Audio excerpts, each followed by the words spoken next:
Hey running fam, excited to be back from Boston and running the Boston Marathon and sharing that experience with you today in hopes that it can be helpful for you if you end up running the Boston Marathon in the future or really getting value from it in general for any marathon that you might run.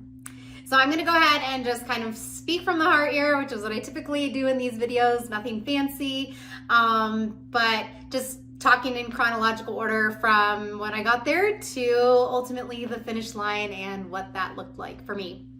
So my husband and I flew in late Saturday night, which I actually don't recommend doing. I would, much rather get there earlier, but it just worked out for us that way this time around. Ended up being totally fine. So we used that Sunday basically to get done all the things that we needed to get done before the race, which was doing the shakeout run, which I went and did with my friend Renee, and my husband went with me as well.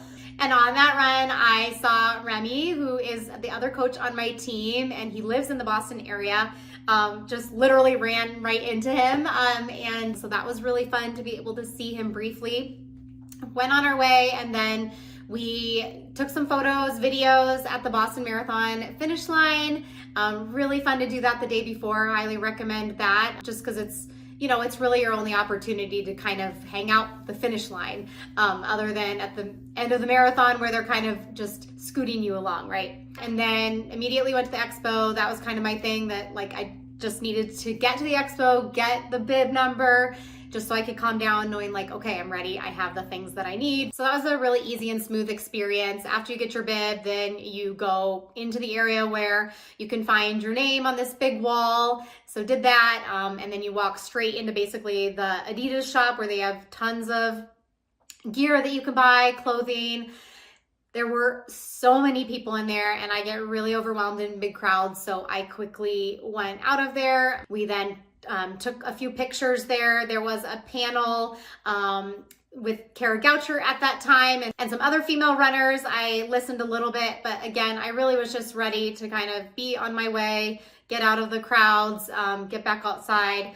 And then we had some lunch plans later on. So met up with our other friends, Aiden and Tiffany, who were running. And then pretty much for the rest of the day, it was just about relaxing. I got a way too expensive singlet at the Tracksmith store, which I did end up wearing for the race, and I was excited about that.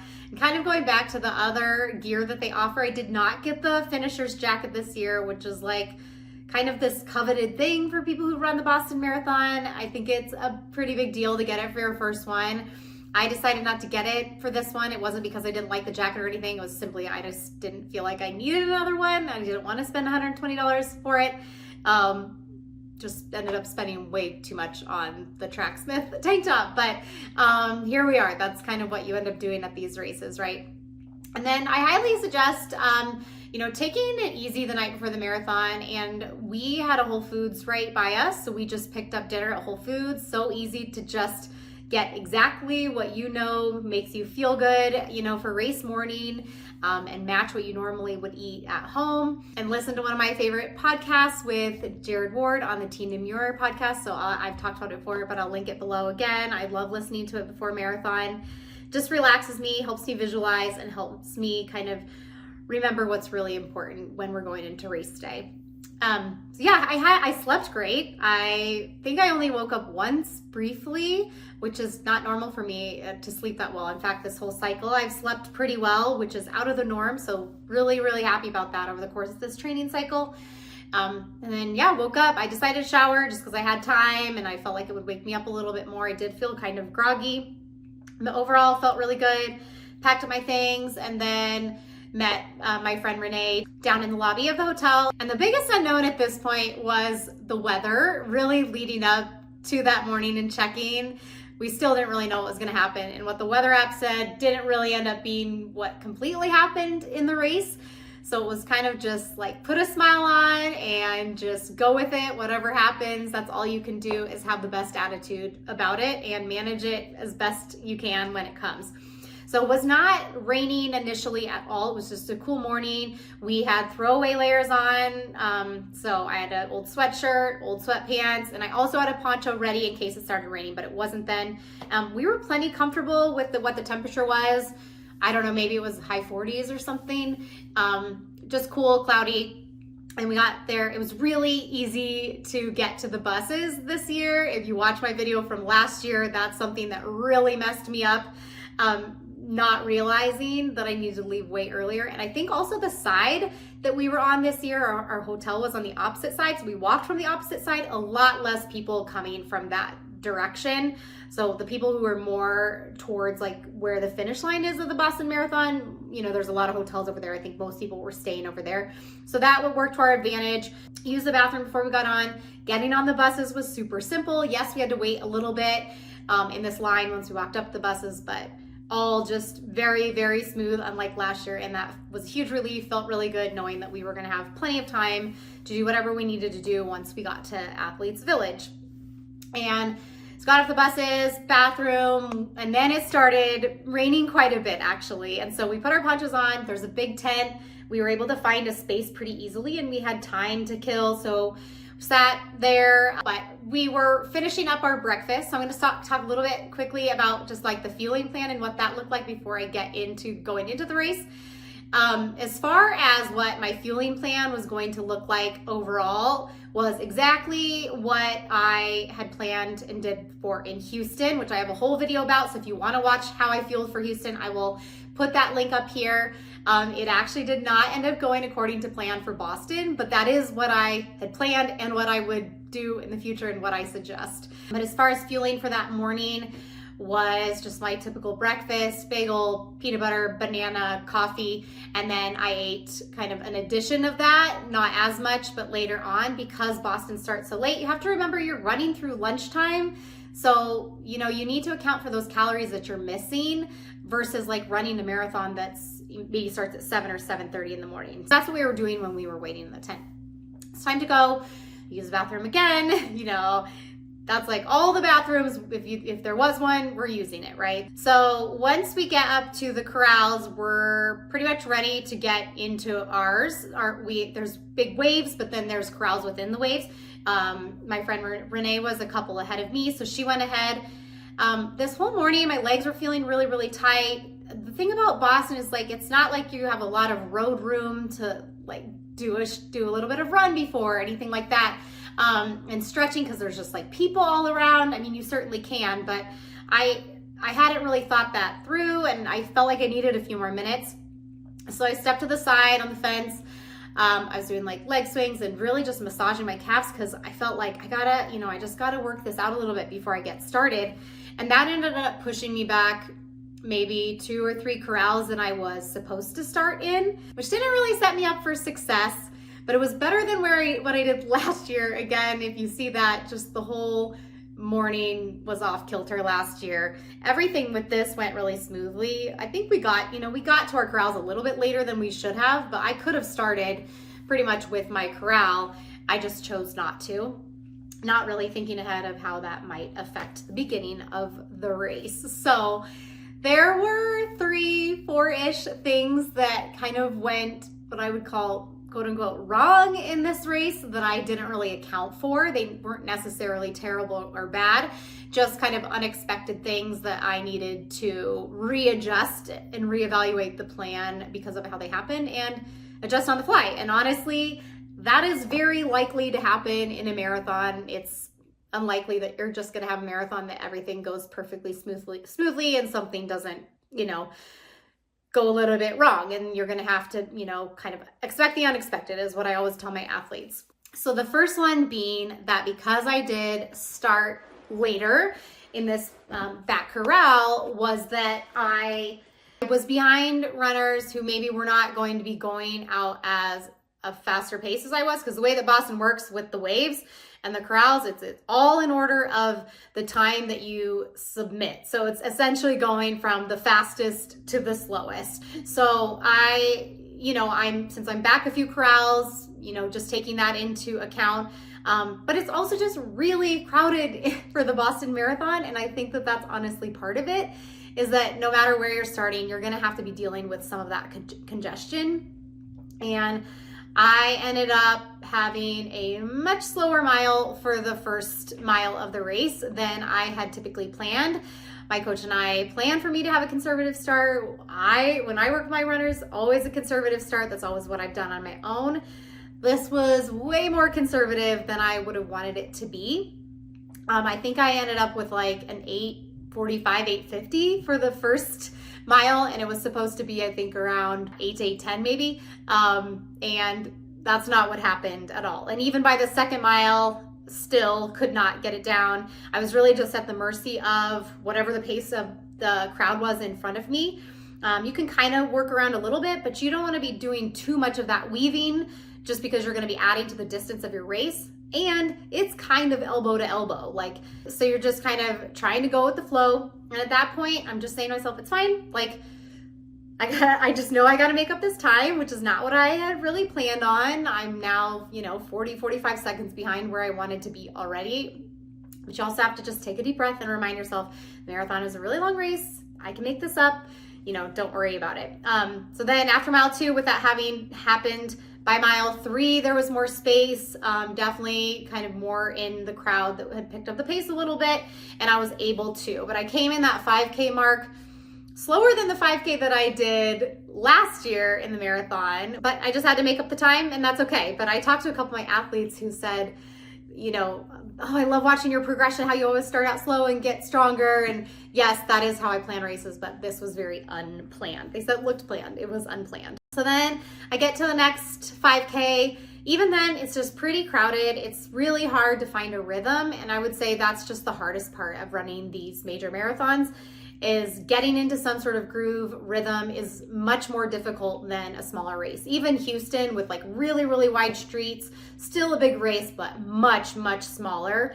I never felt any of that, even from the get-go. So that's a big difference there for you just to consider whenever you're running one of these big races. You just gotta chill. You just gotta be okay with it and relax, knowing you have time and it's okay. So once I got to the 10K, at that point I felt like, okay, I'm in a good groove, I'm in a good rhythm, I'm starting to hit these paces that I'm supposed to be hitting, trying to really remain in that kind of 750s range that is my marathon pace, that, felt comfortable enough. I'm not pushing it, but, staying in that rate of perceived exertion that I was supposed to be in, and also being able to make up a little bit of time, because that was in the back of my head too, like finding this balance between make up a little bit of time that I lost, as well as, we're not pushing too soon. It's still very, very early in the race. So during this time, like 10K to half marathon, one of my favorite parts of the race, not necessarily Wellesley College and the girls, but the scream tunnel, like that you can, the loudness of it all, that it's coming. It's really this kind of cool, I don't know, eerie effect. I don't know how to explain it, but you can hear the screams, and it's so loud long before you get there, and it's coming. So it's pretty exciting. I kind of stayed to the middle for most of the race anyway. I'm not over by the girls, but they're all calling out for kisses, and it's wild, and it's just fun. It's just one of the, fun highlights of the race. Many, many parts along the route are. That just happened to be kind of one of the most memorable for me this time. I'll just say, you guys, I'm just kind of a runner that's much more, I look around early on. That's what I like to do early on, and I focus much more inward as the race goes on. And because I just chose to stay more towards the middle, I don't feel like I was like taking in everything as much as I have in the past. I also really was focused on this goal, and so I think that's kind of what I was thinking about. But it didn't make the race like any less of a great experience. I think everyone just kind of goes about them a little bit differently, and how they like to race and how they like to take everything in, and that's just me. So when I got to the half marathon point, I was at 1:45:36.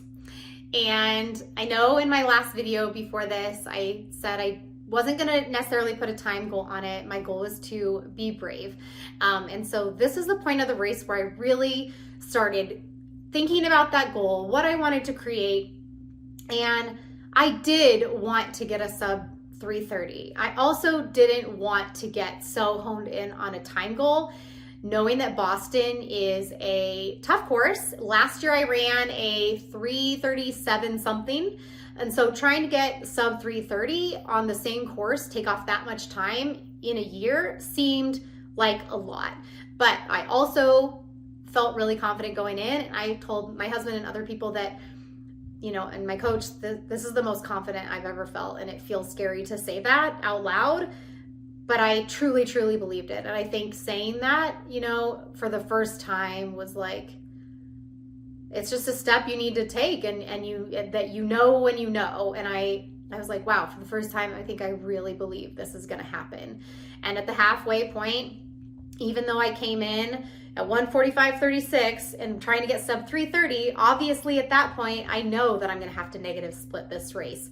And in my head, I'm thinking, everyone says, nobody splits Boston, and obviously it's not nobody, but it's just really difficult to. So that's like what happened. That's what was going through my head. Nobody negative splits Boston. And I had to push that away and said, not many people do, but you do today. That's what I was saying to myself. Like, you have to, you can do this. And at that point, I think there was a very big realization for me that because of these conversations I was having in my head, that if I didn't get sub 3:30 that day, that it was very mental, because I knew physically I was capable. And so I was kind of decided right then and there. I'm like, you got to be brave. You can do this. You're going to have to push sooner than, you did in Houston, push sooner than you feel like you want to. But if you don't do it, it's not going to happen.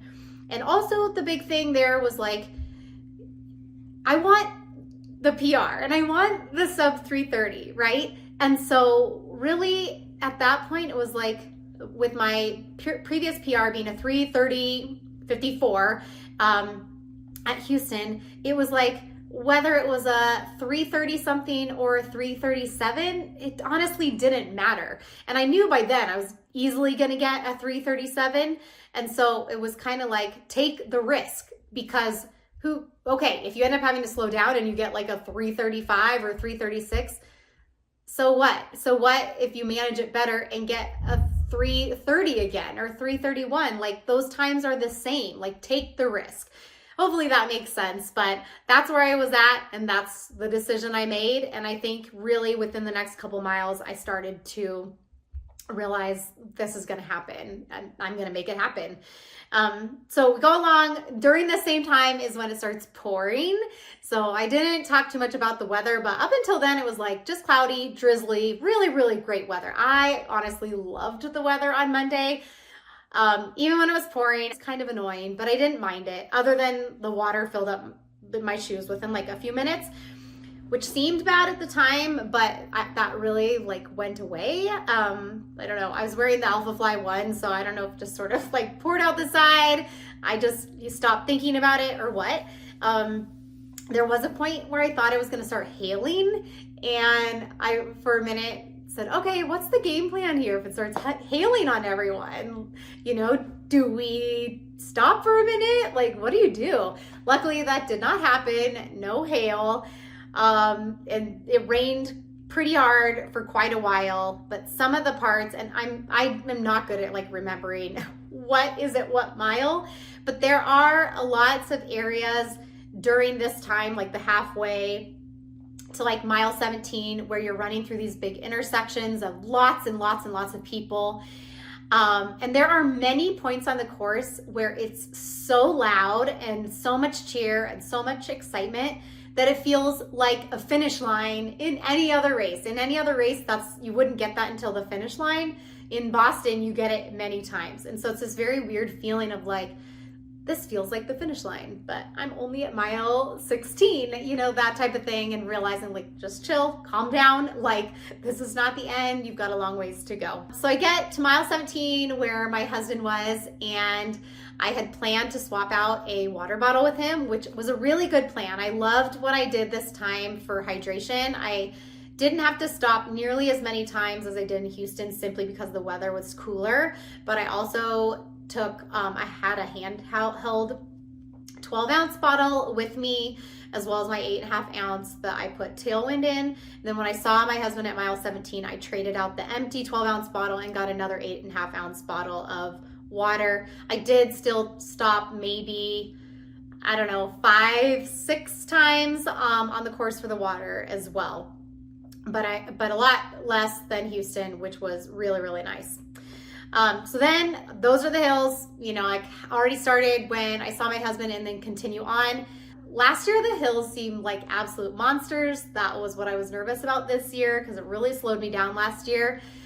This year I was ready, and I just, the whole time I'm like, this doesn't even feel that bad. Like I was really still adjusting for effort, being really smart there, knowing that I wanted to come off of Heartbreak Hill really, really strong and run a fast, fast finish those last 5 miles. But I just adjusted the pace, and it just felt good. I felt strong, and I was really, really happy about that. And coming up Heartbreak Hill, I was like, okay, we're here. Like we're already this close.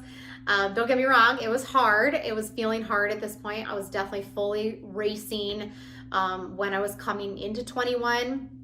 And then 21, it was like, okay, it's on. Let's go. I got to make up this time.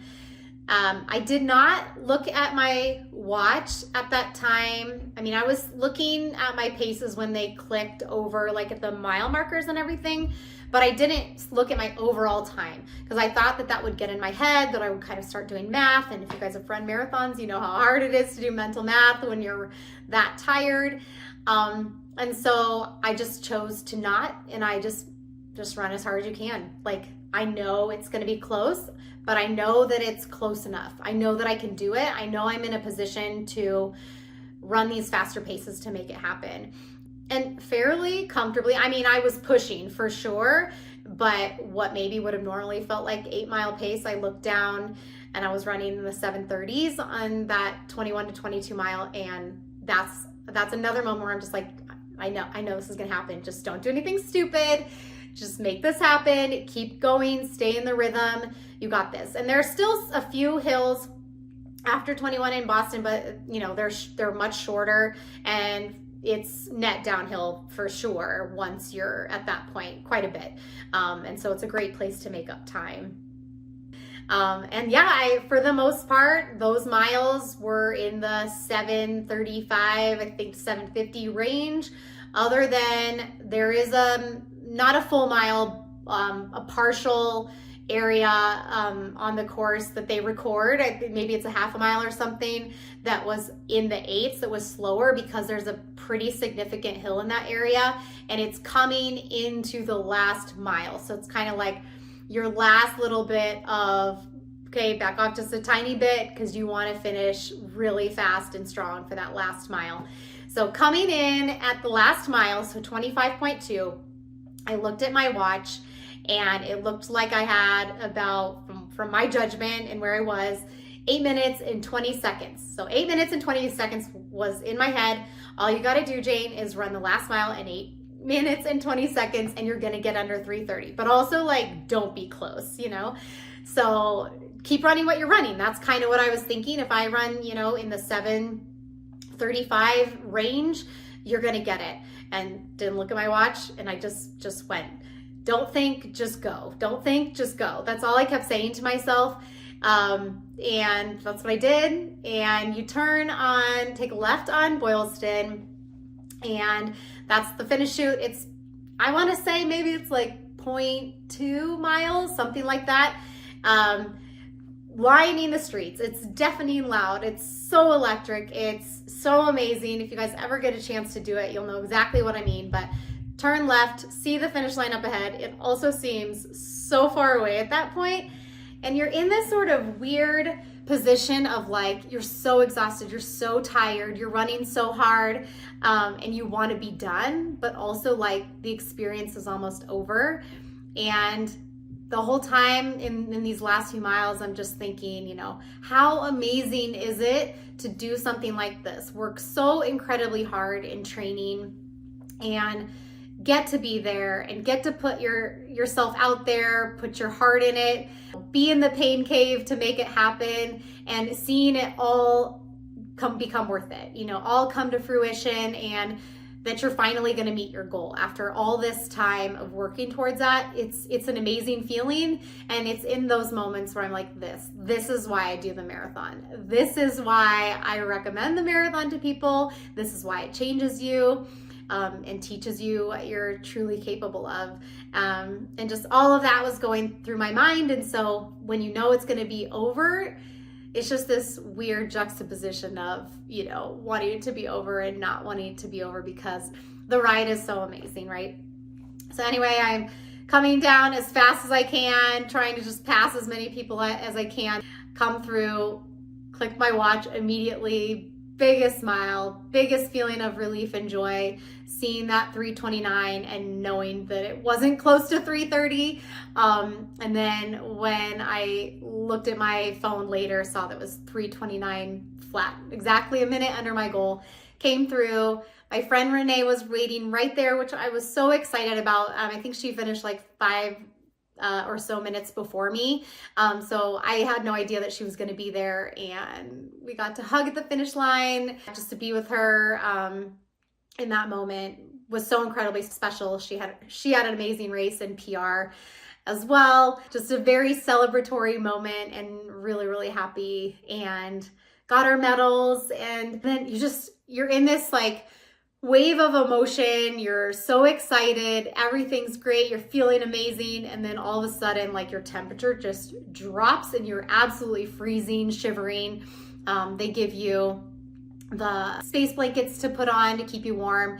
You know, everyone's like walking like zombies and so tired. And then after that, I had to go find my husband, which I did. Gave him a huge hug, just my biggest supporter, biggest fan. He's the reason I'm able to do all of this, and couldn't do it without him. So it was a different experience just having him here this year versus him with my kids and my parents. But it was also a really special weekend, just going out, just the two of us, and being with our friends and celebrating with them, which we had a great celebration that night with everyone. Everyone in our group had absolutely incredible performances at Boston this year. I really think it was just a PR kind of day. The weather was really good for that. As much as maybe people think that they don't want rain in their marathon, it actually makes for some really, really good running weather. So ultimately, just a really happy day. Just feels really good to have met a goal that I've been working really hard for. Super grateful for my coach, grateful for friends and people I run with, and everybody who supported me, and all of you on the channel, your kind comments before and after and cheering me on. It means so much to me. Thank you. If you guys have questions about the Boston Marathon specifically, let me know. If you guys are interested in coaching, I will put my information below as well. With fall races coming up, obviously it's a good time to start reaching out about that. And I will talk to you guys in the next one.